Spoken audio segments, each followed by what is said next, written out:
মেহেরপুরে অনুষ্ঠিত হয়ে গেল সাপের ঝাপান খেলা। এতে অংশ নেয় দেশের বিভিন্ন স্থানের ১৬টি সাপুড়ে দল। মেহেরপুর প্রতিনিধি নাসির চৌধুরীর রিপোর্ট। বিস্তারিত জানাচ্ছেন জান্নাত সাথী।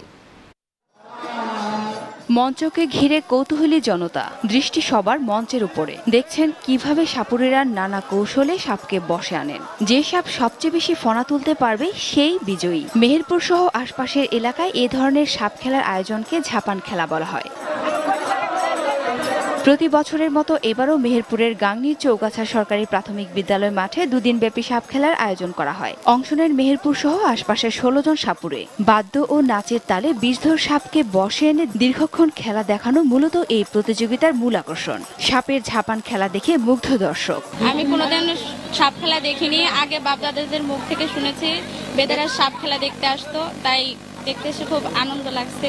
ঝাপান গানের সুরে মোহিত সাপ বসে আসে, তখন আর কোনো ক্ষতি করে না, এমনটাই মনে করেন সাপুড়েরা। এই সাপের কারণে চাউল সওদাগরের বিষয় আশায় সবকিছু ধ্বংস হয়ে গেছিল এবং সেই ধ্বংসকে রক্ষা করার জন্য ঝাপান দিলে পর সেই রক্ষাটা পাই সাপের হাতের থেকে।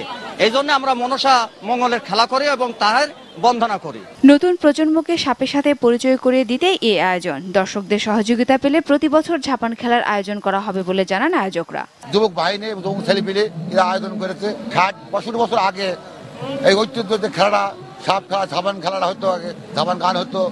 এই গানটা ধরে রাখার জন্য আমরা এই চৌগাছা এই আয়োজন করা হয়েছে। খেলা শেষে বিজয়ীদের মাঝে পুরস্কার দেওয়া হয়।